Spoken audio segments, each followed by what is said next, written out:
Maka jikalau kita ingin sholat kita khusyuk, ingin kita bertemu dengan Allah, seperti apa dikatakan baginda Rasulullah, fa'bud rabbaka ka'annaka tarahu fa illam takun tarahu fa innahu yarak. Sembahlah Allah itu seolah-olah kamu melihatnya. Andaikan kamu tidak mampu melihatnya, kata yakinlah Allah yang melihatmu.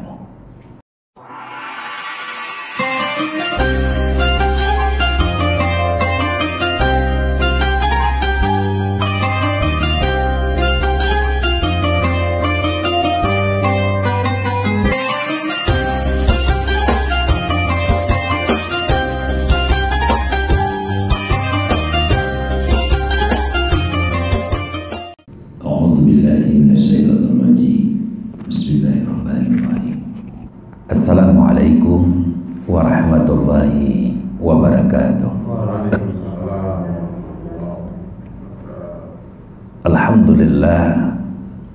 Alhamdulillahillazi an'amana ilaina bi ni'matil imani wal islam. Asyhadu an la ilaha illallah wa asyhadu anna Muhammadan abduhu wa rasuluh. Allahumma shalli ala sayyidina Muhammad wa ala ali sayyidina Muhammad. Qala Allah Ta'ala fil Qur'anil Karim, na'udzu billahi minasy syaithanir rajim. Bismillahirrahmanirrahim.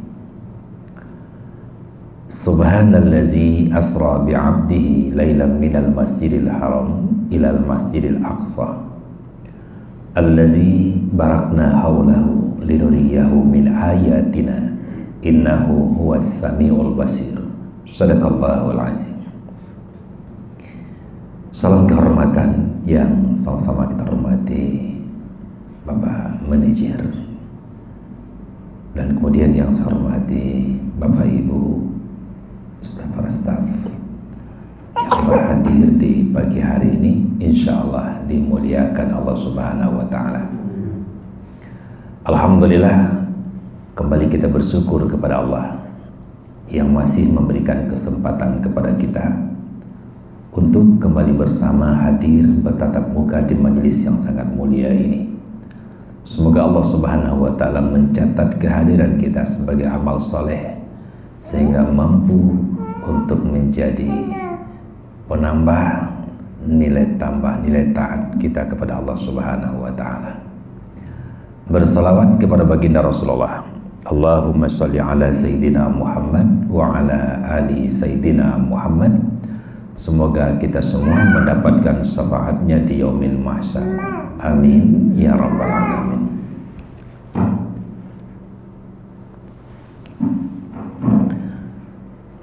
Bapak Ibu hamba Allah, insyaallah dimuliakan Allah. Pada kesempatan kali ini, berhubung di bulan Rajab, bulan yang penuh dengan berkah ini, mari kita hafalkan doa ini terlebih dahulu. Mungkin Bapak Ibu sebagian sudah hafal juga. Bismillahirrahmanirrahim.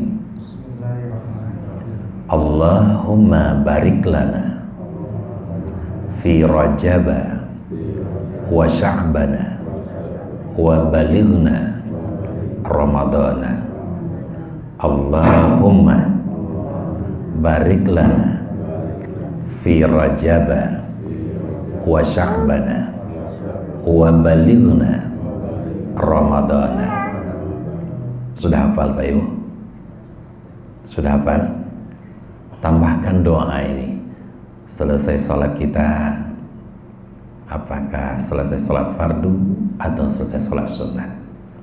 Semoga doa ini sebagai wujud rasa cinta kita dengan datangnya bulan Ramadan, sampai apa yang dikatakan oleh baginda Rasulullah, man parraha bidukhuli Ramadan haramallahu jasadahu ala niran. Siapa yang senang hatinya dengan datangnya bulan Ramadan, Allah haramkan jasadnya dari api neraka. Andaikan doa itu benar hadir dari hati kita, kita berharap sungguh untuk bisa bertemu dengan Ramadan. Tetapi ketika Allah berkehendak lain, andaikan belum sempat Ramadan datang, kita dipanggil terlebih dahulu oleh Allah. Janjian Rasulullah, haramallahu jasadahu 'alan niran. Allah haramkan jasadnya dari api neraka. Bapak Ibu hamba Allah insyaallah dimuliakan Allah. Bulan Rajab adalah salah satu bulan yang mempunyai nilai sejarah. Rajab mengingatkan kita dengan satu buah peristiwa penting diperjalankan seorang manusia pilihan, akhir daripada sekalian nabi, panutan bagi seluruh para rasul. Beliau diperjalankan oleh Allah Subhanahu wa taala dalam waktu yang sangat singkat dari kota Mekah, Masjidil Haram, sampai ke Masjidil Aqsa di Palestina. Dan beliau dimi'rajkan oleh Allah dari Masjidil Aqsa di Palestina sampai ke sebuah tempat yang paling tinggi disebut dengan Sidratul Muntaha. Akhir daripada perjalanan Mi'raj adalah pertemuan seorang hamba dengan Tuhannya. Maka pelajaran yang dapat kita ambil, kalau Nabi Muhammad saja beliau diperjalankan oleh Allah, dan sehingga beliau akhir perjalanan itu dipertemukan dan bertemu dengan Allah, maka bagaimana juga caranya agar kita umat Nabi Muhammad ini juga bisa bertemu dengan Allah. Proses menjemput perintah salat itu hanyalah sebatas jalan wasilah. Dan bagi kita umat Nabi Muhammad, jalan inilah yang bisa mempertemukan kita dengan Allah. Sehingga Rasulullah mengatakan, as-salatu mi'rajul lil mu'minin. Salat itu adalah mi'raj bagi orang mukmin. Mungkin Bapak Ibu hamba Allah yang dimuliakan Allah, kalau kita berbicara masalah ibadah salat, saya yakin dan sangat-sangat yakin tidak ada satupun di antara kita yang hadir hari ini untuk mengabaikannya, apalagi untuk melalaikannya. Cuma ada satu hal yang mungkin kita tanyakan kepada diri kita. Ketika kita tunaikan salat, apakah sudah kita bertemu dengan Allah? Nah, ini yang kita bahas di pagi hari yang berbahagia ini.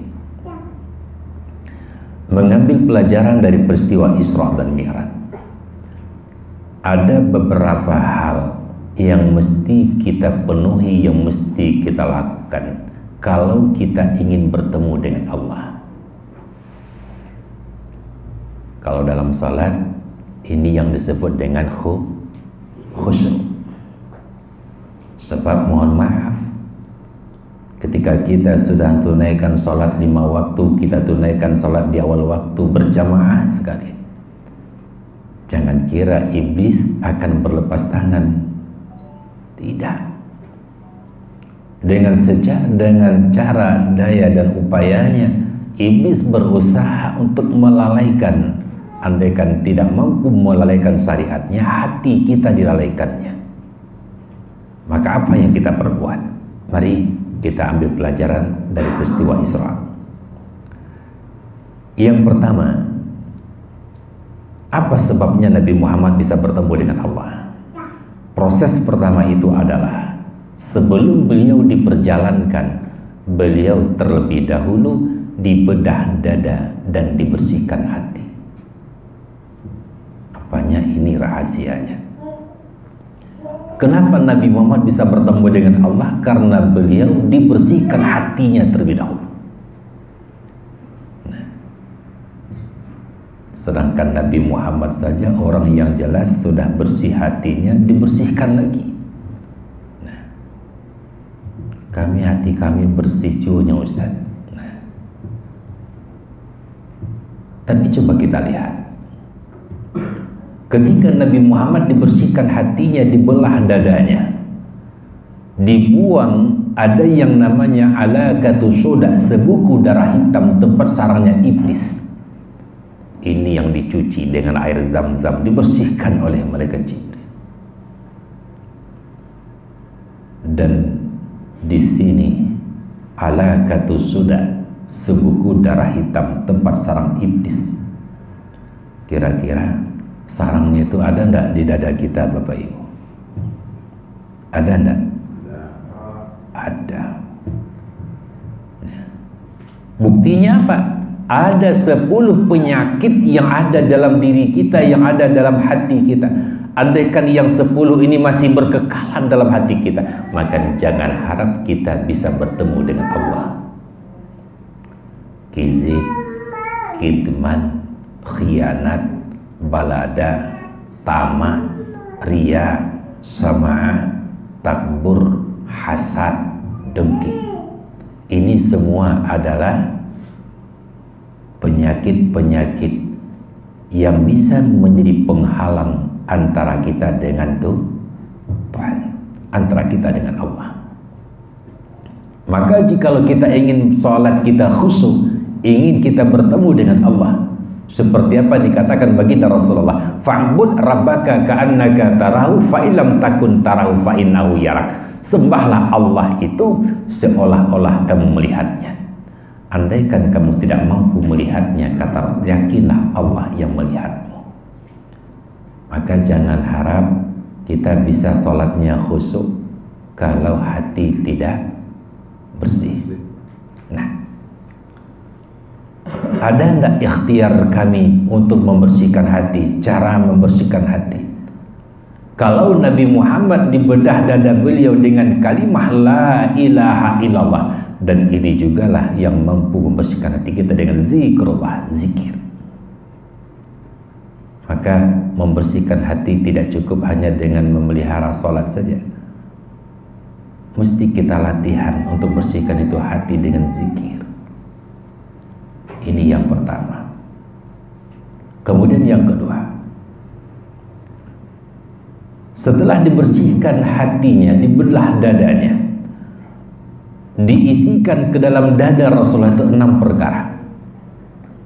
Inilah yang menyebabkan beliau bisa mencapai maqam mahmuda, makam yang terpuji. Diisikan ke dalam dada Rasulullah ilmu, hikmah, iman, Islam, yakin, dan penyayang. Ini yang dimasukkan ke dalam dada Rasulullah. Ilmu, inilah kunci daripada segala-galanya. Jangan pernah kita berharap sholat kita bisa khusyuk kalau tidak berilmu. Jangankan berbicara, kita bertemu dengan Allah, sholat saja kita tidak akan pernah bisa fokus, tidak akan pernah bisa khusyuk kalau tanpa ilmu. Nah, jadi ilmunya sholat itu di mana? Kata Rasulullah, miftahu sholati tuhur, anak kunci sholat itu adalah suci. Jangan harap Bapak Ibu kita sholatnya bisa khusyuk kalau tadi ketika kita berada di tempat berwudu, berada di tempat kamar mandi, belum sanggup mensucikan diri kita. Dan banyak kita melihat, maaf ya, kita lihat, jangankan masalah hakikat, masalah syariat saja kita perhatikan saudara kita, banyak yang mesti kita benahi. Mulai dari cara mandi, cara berwudunya, cara bersucinya, mungkin banyak hal yang mesti kita benahi. Kemudian, mohon maaf lagi, jangankan berbicara masalah hati, sekarang kita melihat ya, syariatnya saja sekarang kita lihat. Banyak yang kita tidak mampu menyempurnakan rukun dengan syarat. Contohnya saja, bagaimana hati kita bisa khusyuk sementara tubuh kita yang zahir masih disibukkan oleh hal-hal yang kiranya merusak ibadah sholat kita. Berapa banyak kita melihat orang yang sedang sholat, ya, anggota badannya sibuk membersihkan, sibuk untuk mengurus tubuh yang zahir ini. Ya. Jadi saya mengajak dan menghimbau untuk Bapak Ibu, untuk diri juga. Kalau kita ingin bertemu dengan Allah, maka isikan dalam hati kita ilmu. Yang kedua hikmah. Kemudian yang ketiga iman, yang keempat Islam, yang kelima yakin, dan yang keenam penyayang. Setelah ini dimasukkan ke dalam dada, lalu yang kedua, kalau kita ingin bertemu dengan Allah, ada 3 alam yang mesti kita lalui. 3 alam yang mesti kita lalui. Yang pertama namanya alam sufla. Kalau Nabi Muhammad, alam sufla itu di mana? Dari kota Mekah, Masjidil Haram, sampai Masjidil Aqsa, Palestina. Kendaraannya apa? Murah.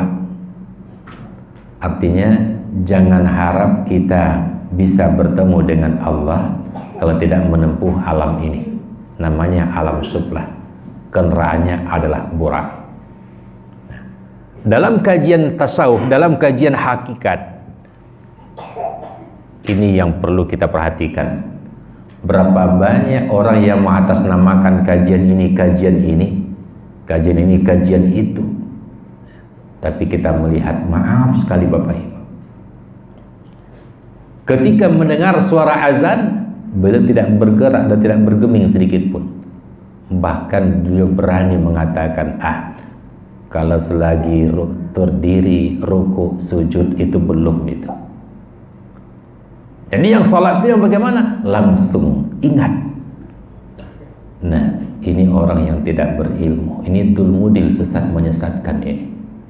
Sedangkan Nabi saja beliau Isra masih diperjalankan beliau. Artinya kalau kita ingin bertemu dengan Allah, kita mesti pakai kendaraan ini.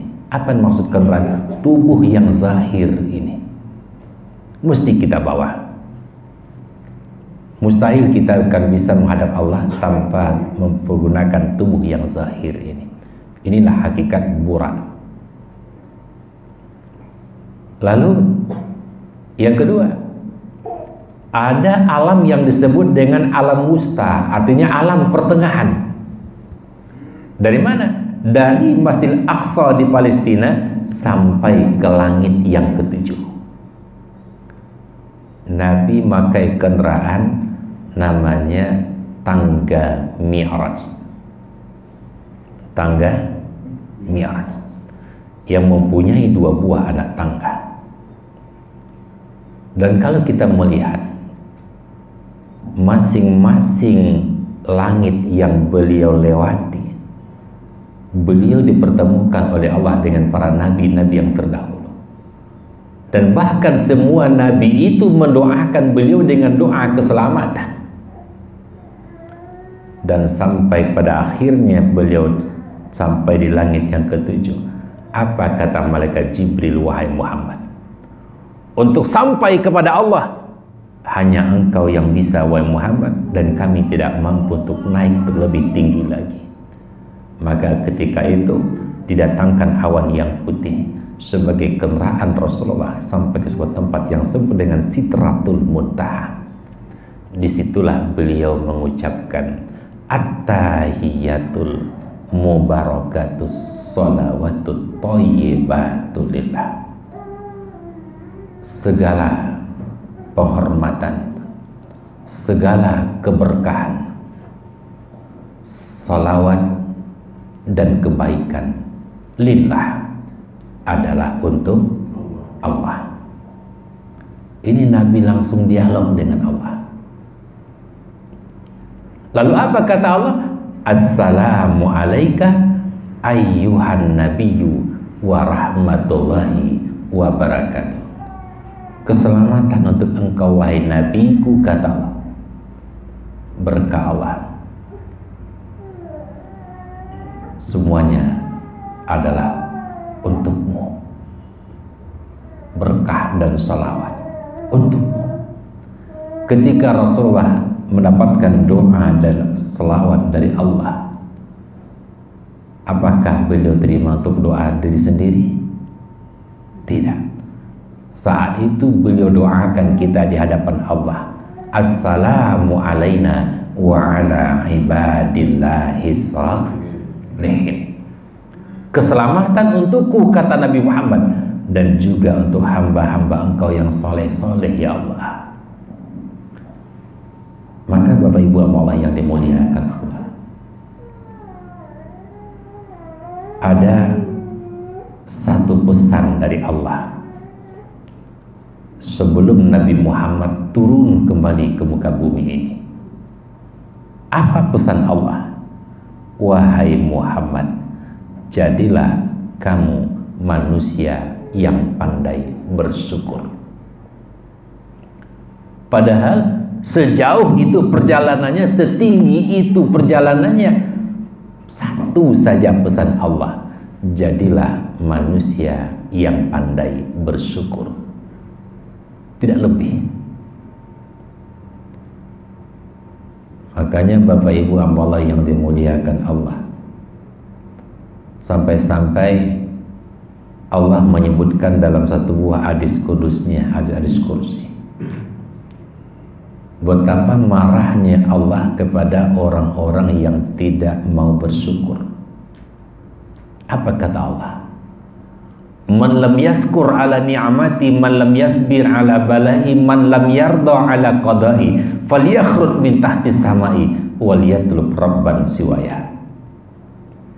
Siapa yang tidak bersyukur dengan nikmatku, kata Allah, siapa yang tidak sabar dengan ujianku, dan siapa yang tidak reda dengan ketentuanku, kata Allah, falyakhruj min tahti samai, silahkan keluar daripada kolong langitku, kata Allah, waliyatlub rabban siwaya, silahkan cari Tuhan selain aku. Kira-kira Allah marah tidak Bapak Ibu? Marah enggak Allah?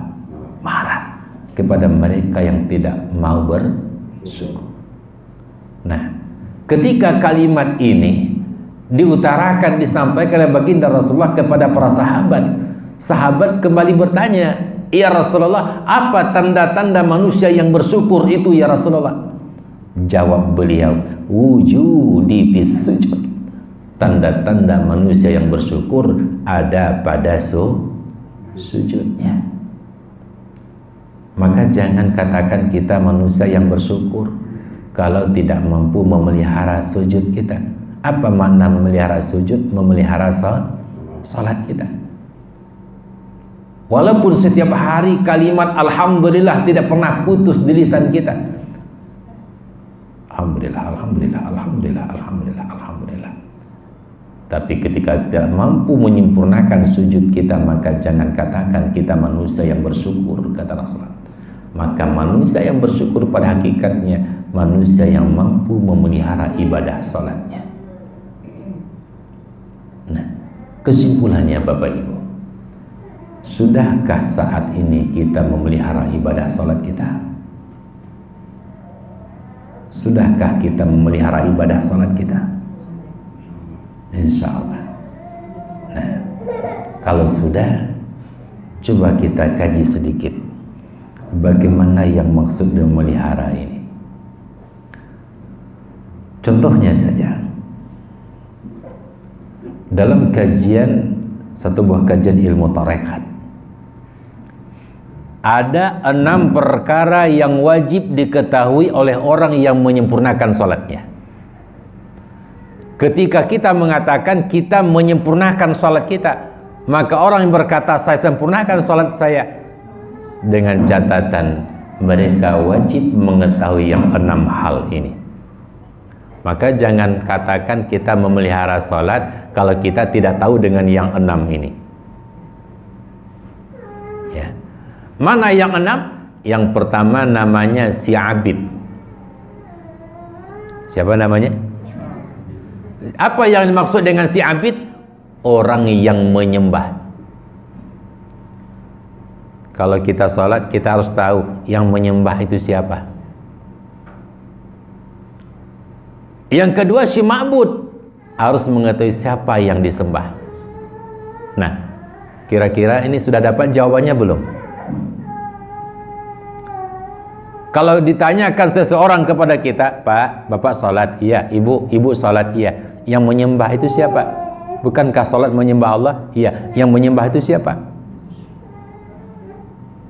Nah, apa jawabannya?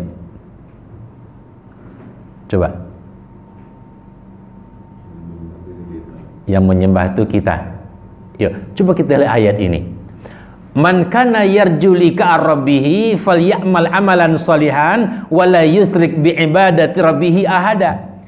Siapa yang berharap bertemu dengan Allah, maka hendaklah beramal soleh, maka jangan pernah duakan Allah dalam beribadah. Jangan ada yang lain selain Allah. Nah, pertanyaannya, ketika kita tadi menyembah Allah, yang menyembah kita, yang kita sembah, berarti ada berapa?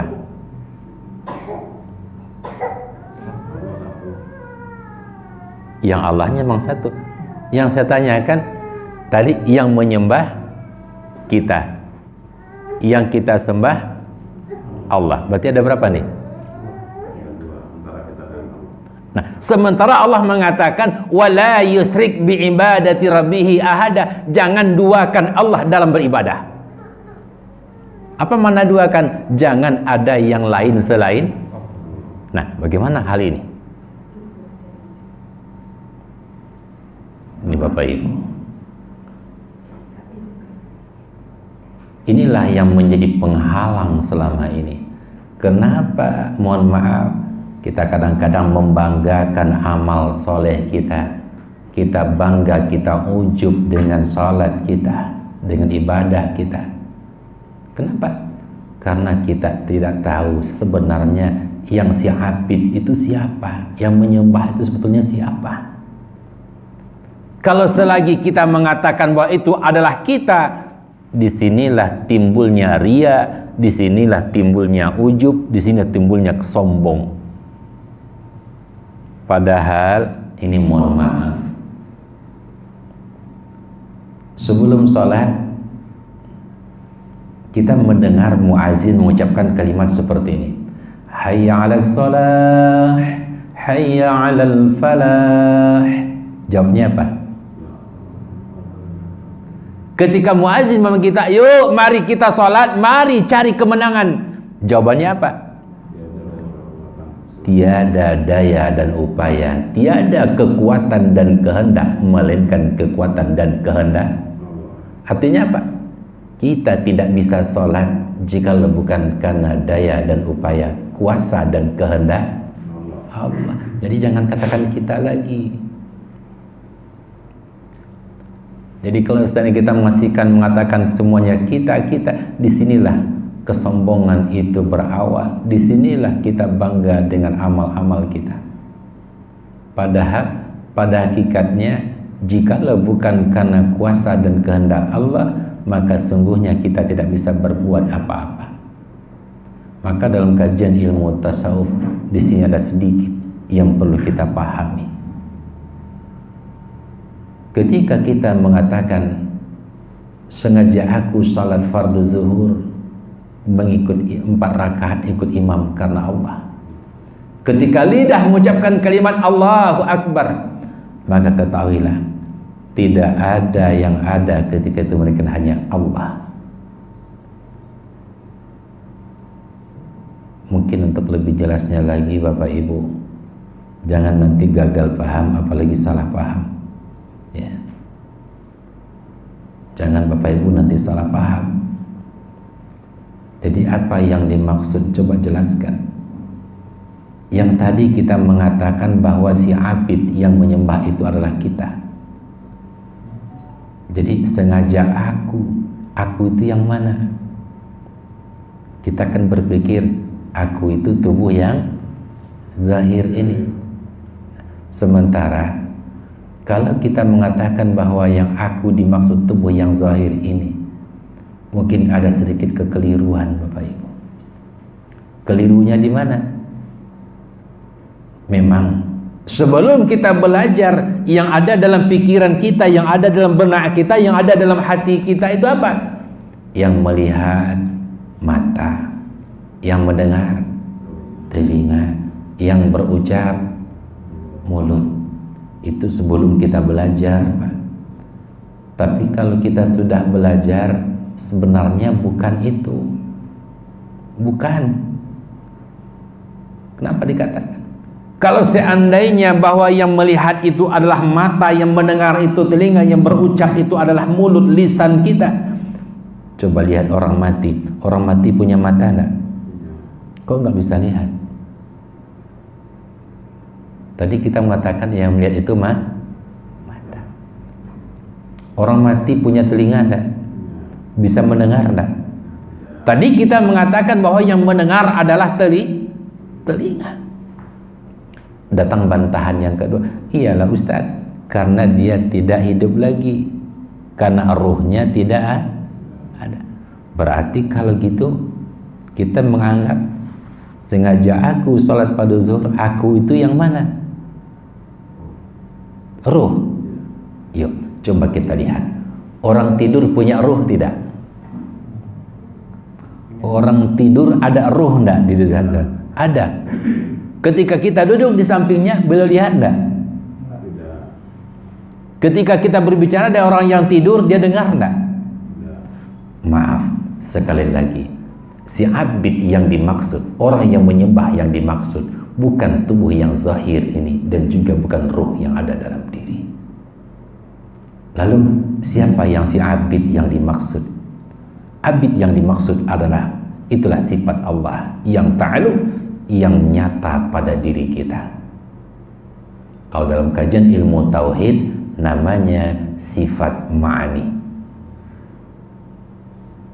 atau yang disebut dengan sifat yang 7, yang tajalli, yang nyata pada diri kita. Nyatanya bagaimana? Melihat mata bukan karena mata, tapi karena ada sifat Allah yang bernama Basir. Melihatlah mata dengan basir Allah. Mendengar telinga dengan sami' Allah. Tangan bisa bergerak, badan bisa beraktivitas, bukan karena kuatnya tulang dan otot kita, tapi karena ada kudrat Allah Subhanahu wa ta'ala. Kita bisa mengingat segala sesuatu, kita bisa membaca segala sesuatu, kita bisa mengingat karena ilmu Allah. Kita bisa membaca, lidah bisa digerakkan karena kalam Allah.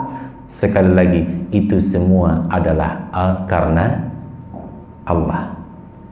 Maka pantaskah kalau seandainya orang yang diperlakukan, orang yang diperbuat oleh orang lain mengaku berbuat? Rasanya tidak pantas. Wallahu khalaqakum wa ma ta'malun. Allah yang menjadikan kamu dan apa-apa yang kamu perbuat. Maka ini yang mesti kita coba menyempurnakannya. Ketika kita ingin menyempurnakan sholat kita, kita ingin bertemu dengan Allah, maka saat itu ada yang perlu kita tanamkan. Jangan pernah merasa kita yang berbuat. Nah, ini yang pertama. Kemudian yang kedua, orang yang sholat wajib mengetahui siapa si ma'budnya. Kalau si abid itu adalah yang menyembah, ma'bud yang disembah. Nah, pertanyaannya, sampai detik ini kita ketika detik kemana tuh sholat apa? Menyembah Allah. Nah, sampai saat ini pernah tak kita menggali, pernah tak kita mengkaji orang yang kita sembah itu seperti apa? Lalu datang bantahan, tak perlu itu kita bahas. Yang penting cukup dengan iman, apa yang diperintahkan yang kita kerjakan, apa yang dilarangnya kita hentikan. Tak perlu kita mengkaji tentang zat Allah, tentang Allah. Itu bukan urusan kita. Mohon maaf, ini agak sedikit keliru Bapak Ibu. Sebab ini mohon maaf, tak tahu maka tak sayang, tak sayang maka tak cinta. Tak tahu maka tak kenal, tak kenal maka tak sayang, tak sayang maka tak. Mustahil akan ada mahabbah, rasa cinta kita kepada Allah sementara kita tidak kenal dengan Allah. Makanya kalau kami dahulu belajar ilmu tauhid, kalau di pondok itu pertama permulaan kajian ilmu tauhid itu dikenalkan adalah awalud dini ma'rifatullah, awal agama mengenal Allah. Maka jangan harap dan jangan pernah katakan kita mengaku orang beragama jika tidak kenal dengan Allah. Maka dalam kajian ilmu tauhid yang pertama sekali ditanamkan itu adalah mengenali bahwa Allah itu ada. Allah zati wajibul wujud, zat yang wajib ada. Allah zat yang wajib ada. Ketika seseorang bertanya kepada kita, kamu menyembah Allah? Iya. Allah itu siapa?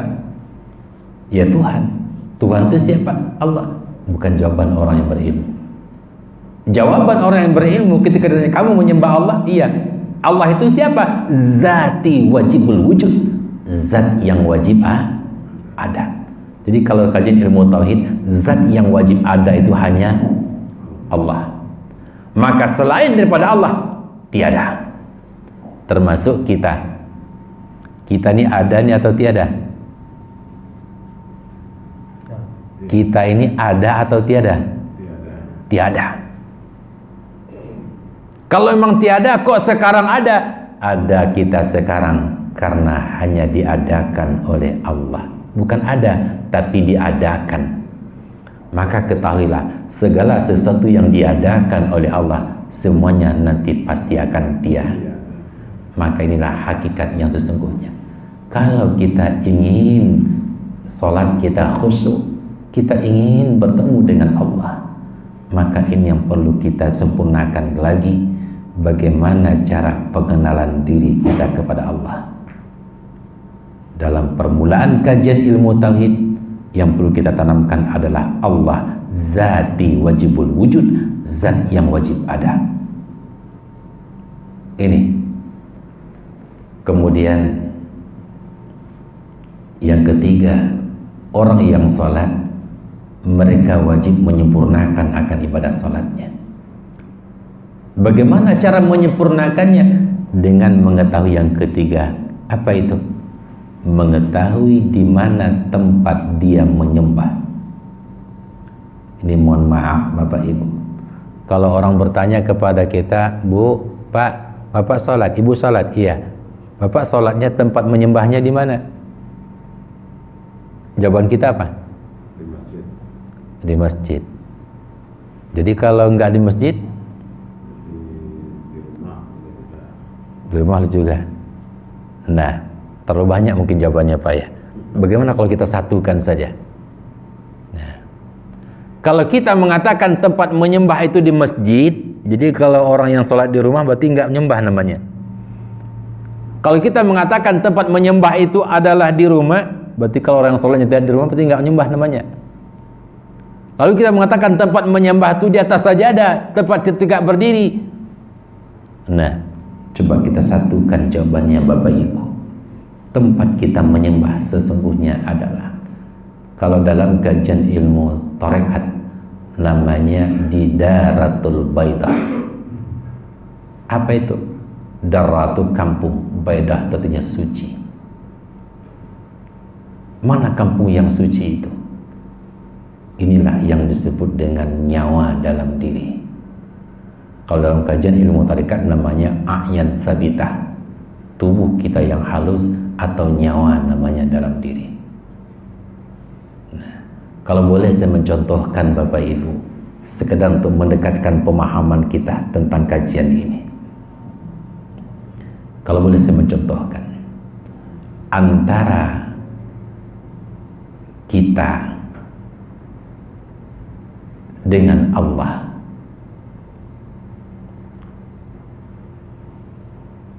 coba lihat yang ada di depan kita. Itu yang dalam apa namanya ini Pak? Gelas. Ya.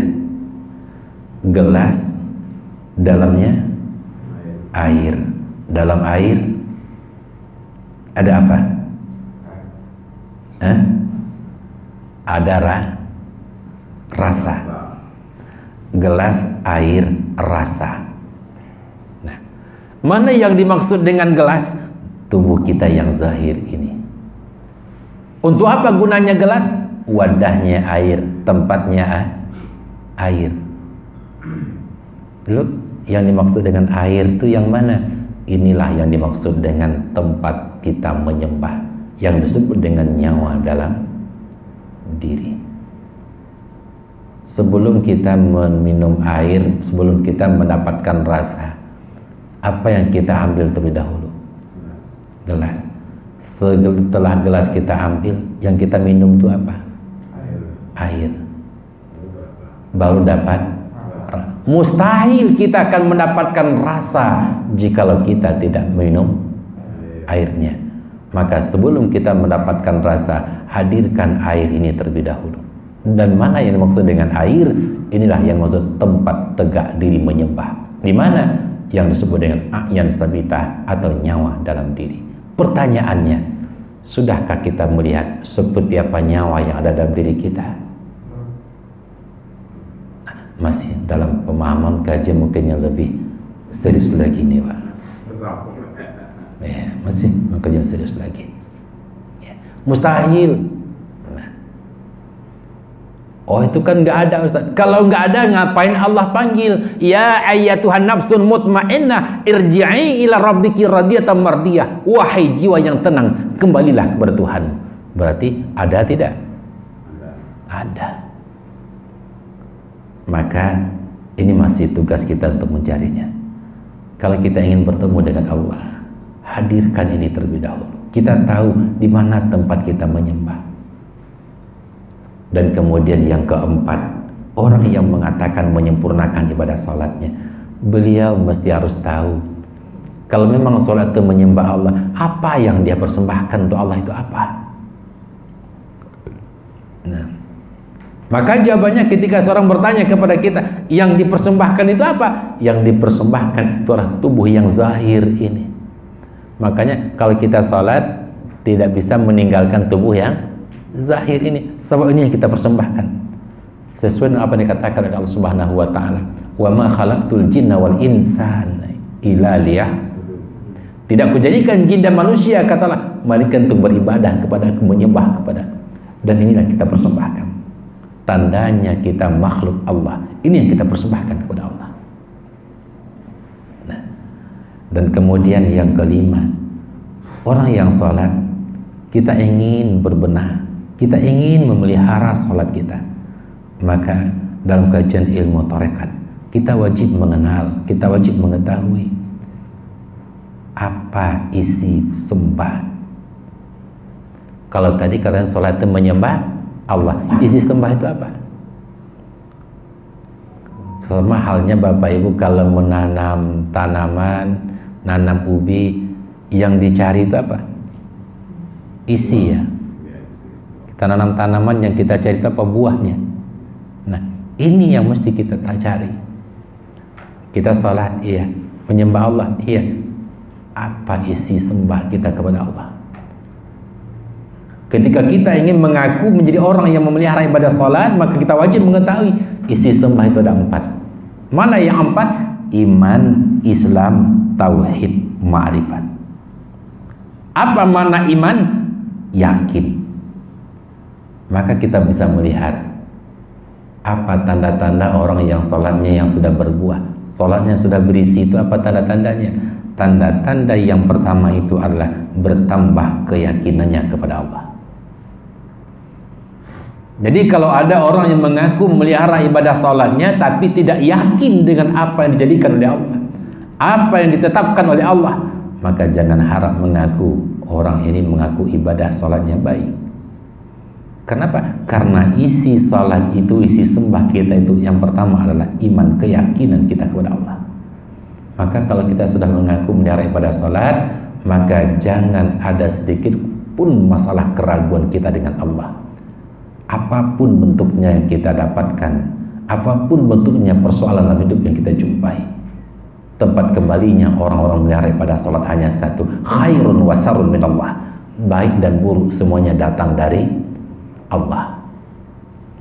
Jadi kalau ada kita mengaku memelihara ibadah sholat, ketika kita diuji oleh Allah, alhamdulillah ya Allah. Ketika kita diuji oleh Allah Subhanahu wa taala, mungkin datangkan dengan nikmat, alhamdulillah ya Allah. Tapi ketika Allah sedikit uji kita mungkin dengan kesulitan, kadang-kadang di sini kita lupa, dan bahkan tidak sedikit orang mengatakan, kenapa ini yang kau jadikan ya Allah? Ada enggak kira-kira seperti itu? Nah, kalau seandainya ada, berarti belum berisi salat kita. Kemudian yang kedua, isi sembah itu apa? Yang kedua, Islam. Apa itu Islam? Al-khudu'u wal inqiyad bima ja'a Rasulullah sallallahu alaihi wasallam. Patuh, tunduk, taat dengan apa yang diajarkan Rasulullah sallallahu alaihi wasallam. Dan itu tidak akan bisa kita jalankan tanpa ada yang dua ini, Al-Quran dan hadis. Karena beliau berpesan, taraktu fikum bisakalaini lan tadilu ma tamassaktum biha kitabullah wa sunnati. Kutinggalkan kepada kalian dua pusaka, kata Rasulullah, dan kalian tidak akan pernah tersesat selagi berpegang kepada dua pusaka itu, Al-Quran dan hadis. Dan kemudian seterusnya. Yang ketiga, apa isi buat sebuah sembah kita itu apa? Isi sembah kita itu apa? Yang ketiga adalah tauhid. Apa makna tauhid? Mengesahkan Allah. Apa tanda orang yang salatnya yang sudah berbuah, sudah ada isinya apa? Ketika mereka sudah mampu mengembalikan segala sesuatu kepada Allah. Artinya apa? Orang-orang yang benar-benar memelihara, menyempurnakan salatnya, patokan dalam hidupnya hanya satu, itu Allah. Jadi ketika kita mengatakan melihara ibadah salat kita, namun masih ada keraguan kita kepada Allah dan bahkan menyandarkan diri kepada selain kepada Allah, maka jangan katakan kita orang melihara ibadah salat kita. Dan terakhir yang keempat, ma'rifat. Apa itu ma'rifat? Ayyuhital abdu ainuhu bi ilmihi. Bahwa melenyapkan hamba akan dirinya dengan ilmunya. Apa makna melenyapkan di sini? Ketika seseorang mengaku memelihara ibadah salatnya, ketika itu dia juga harus mampu. Ketika dia berbuat tapi tidak pernah merasa berbuat. Inilah makna orang ma'rifat. Kenapa? Mereka tidak bisa berbuat apa-apa. Karena setiap saat ini kalimat beliau tasdikkan dalam hati, beliau lafazkan dengan lidah. La haula wala quwwata illa billahi aliyil azim. Itulah orang ma'rifat. Kemudian Bapak Ibu Allah yang dimuliakan Allah, terakhir yang keenam, orang yang mengaku memelihara ibadah salatnya, mereka wajib menyempurnakannya dengan apa? Mengetahui dengan isi buah persembahan. Kalau tadi isi sembah, yang terakhir isi buah persembahan. Ada berapa isi buah persembahan? Ada 13. Inilah yang disebut dengan rukun salat. Maka jangan harap kita mengatakan salat kita baik, salat kita sempurna, kalau kita tidak mampu menyempurnakan rukun-rukunnya. Nah, jadi kalau berbicara masalah rukun, tidak terlepas daripada yang 13. Niat, bagaimana cara menyempurnakan niat, kemudian tegak berdiri betul, bagaimana kesempurnaan tegak berdiri betul, membaca takbiratul ihram, baca Fatihah, ruku, i'tidal, sujud, duduk antara dua sujud, duduk akhir, baca tasawuf, salawat akan Nabi. Ini mohon maaf, walaupun sudah sering kita baca kajian tentang sholat, tetapi ketika kita datang ke masjid, kita lihat, mohon maaf Pak, bahkan ada orang yang sholat live lagi Pak, ya, streaming Pak, live ya, begitu. Padahal salah satu daripada rukun sholat itu adalah salah satu rukun sholat itu adalah sujud. Nah, sementara coba perhatikan, ini kita mengaku memelihara ibadah sholat kita. Tidaklah sah sujud seseorang apabila terhalang antara kening dengan tempat. Nah, pernah enggak Bapak Ibu lihat? Pernah apa? Orang yang sholat kan yang nyokot terlampau ada topinya Pak. Ada enggak? Sedangkan hal ini saja belum kita selesaikan. Jangan pernah mengaku orang yang memelihara menyempurnakan sholat, sementara syariatnya saja, rukun 13 saja masih banyak yang kita abaikan. Maka bukti orang memelihara ibadah sholatnya adalah mereka mampu memelihara rukun dan syarat sholatnya. Karena itulah yang pada hakikatnya yang dipersembahkan kepada Allah Subhanahu wa ta'ala. Andaikan itu sudah kita jalani, inilah yang disebut dengan makam yang terpuji, tempat yang mulia. Dan sampai pada akhirnya, inna sholata tanha anil fahsai wal munkar. Sesungguhnya salat, kata Rasulullah, memelihara diri dari perbuatan keji dan perbuatan mungkar. Ada pertanyaan Bapak Ibu ingin dipertanyakan, silakan.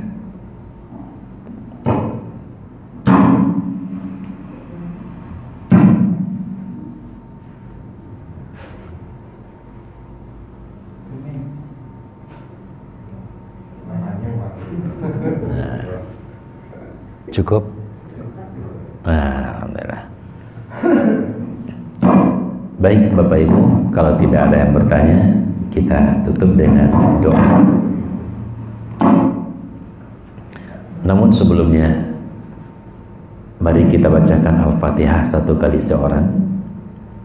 Kita niatkan pertama sekali untuk seluruh keluarga-keluarga kita, mungkin yang saat ini mungkin dalam keadaan sakit, mudah-mudahan diberikan kesembuhan oleh Allah. Kita niatkan dengan segala keberkahan Al-Fatihah yang mungkin hari ini kita atau saudara-saudara kita yang mungkin dalam keadaan merasakan kesulitan, mudah-mudahan diberikan kemudahan dan kelapangan oleh Allah. Dan kemudian kita titipkan juga, kita bacakan dengan lidah, kita lafazkan dengan lidah, kita niatkan dengan hati. Kita bacakan Al-Fatihah satu kali seorang, mengambil segala keberkahannya. Kita hadiahkan untuk seluruh keluarga-keluarga kita, orang tua kita yang telah berpulang ke rahmat Allah. Semoga Allah Subhanahu wa ta'ala lapangkan kuburnya. Allah tempatkan beliau tempat yang mulia di sisi Allah Subhanahu wa ta'ala. Na'udzubillahi minasyaitonir rajim. Bismillahirrahmanirrahim. Nawaitul khaira ila hadratin nabiyil mustafa Muhammadin sallallahu alaihi wasallam wa li arwahil muslimina wal muslimat wal mu'minina wal mu'minat al ahya'i minhum wal amwat fil barri wal bahri kulluhum ajma'una syai'un lillahi. Al-Fatihah. A'udzubillahi minasyaitonir rajim. Bismillahirrahmanirrahim. Iyyaka na'budu wa iyyaka nasta'in. Ghairil maghdubi 'alaihim waladdallin.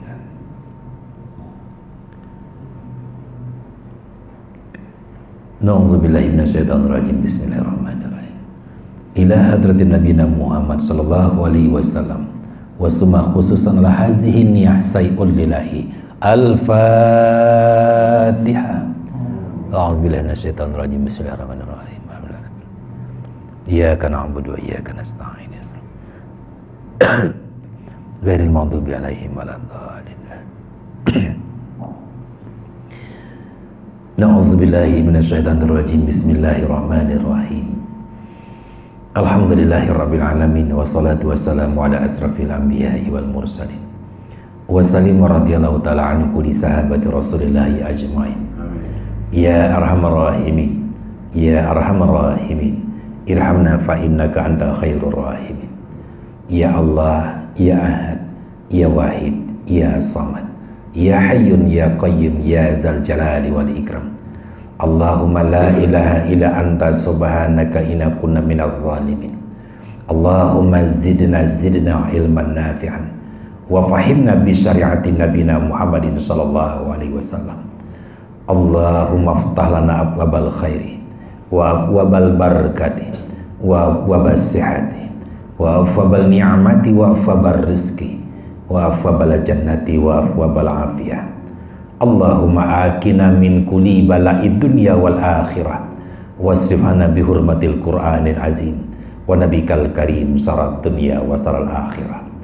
Allahumma inna nas'aluka salamatan fid din wal afiyatan fil jasad wa ziyaratan fil ilmi wa barakatan fil rizqi wa taubatan qabla al maut wa rahmatan indal maut wa maghfiratan ba'dal maut. Allahumma hawin alaina bi sakharatil maut wan najata wal afwal indal hisab. Allahumma ghfir lana dzunubana wa liwalidina warhamhum kama rabbawna shighara. Allahumma rabbana la tuzigh qulubana ba'da iz hadaitana wa hab lana min ladunka rahmatan innaka antal wahhab. Rabbana atina fid dunya hasanah wa fil akhirati hasanah wa qina azabannar wa qina azabad dunya wa qina azabal kubur wa qina azabal mahsyar. Allahumma ighfir lil muslimina wal muslimat wal mu'minina wal mu'minat al ahya'i minhum wal amwat fil barri wal bahri ya rabbal alamin.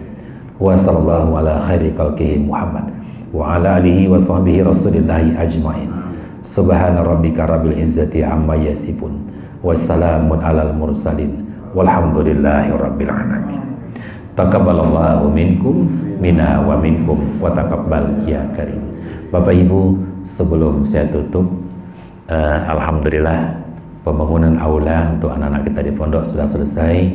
Alhamdulillah kemarin di total biayanya lebih kurang, makan biaya lebih kurang 60 juta untuk bikin satu buah aula. Alhamdulillah sudah dipakai oleh anak-anak kita dalam rangka untuk belajar mengajar. Dan saat ini kami sedang bikin satu buah dapur umum dan kami butuh satu buah sumur bor. Andai kata ada mungkin saudara kita yang ingin berwakaf satu sumur bor, silahkan berkabar nanti untuk anak-anak kita di pondok. Kemarin saya tanya sama tukang sumur bor, untuk kedalaman dapat air yang bagus itu biayanya lebih kurang 3 jutaan katanya. Jadi kalau seandainya ada mungkin saudara kita ingin berwakaf sumur bor untuk anak-anak kita yang menghafal Al-Quran di pondok, silahkan kabarkan nanti. Mungkin itu saja yang bisa saya sampaikan, lebih dan kurang mohon maaf. Kita tutup majelis kita. Subhanakallahumma wa bihamdika asyhadu an la ilaha illa anta astaghfiruka wa atubu ilaik. Assalamualaikum warahmatullahi wabarakatuh. Waalaikumsalam warahmatullahi wabarakatuh.